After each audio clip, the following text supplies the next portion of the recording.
Jeffrey Dahmer victim Tracy Edwards testifies in court in 1992. Then, sir, would you tell us your name and spell your last name for us? Tracy Edwards, E-D-W-A-R-D-S.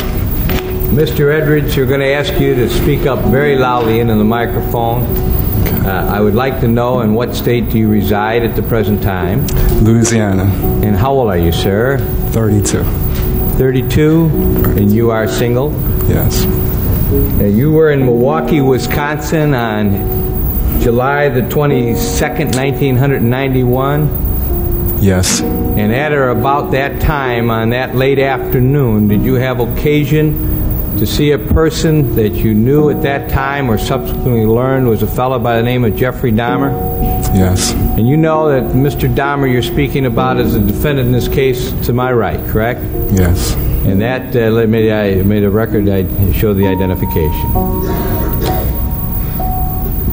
Sir, would you indicate where Mr. Dahmer is seated in the courtroom?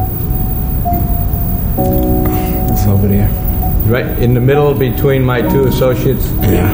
Is that right? That's right. Okay. The record should reflect the defendant's been identified. Now, Mr. Edwards, you and I met for the first time last evening. Yes. And you came up from Louisiana at my request with your attorney. Right. Mr. Saeed, S-Y-E-D, Salet, S-A-L-E-T. That's correct. And you came up here to testify to the events, as you recall them, that occurred on the late afternoon, early evening, early morning hours of July the 22nd and the morning of July the 23rd, 1991. That's correct. So that you know, Mr. Edwards, your name is known to the jury because there has been testimony concerning what happened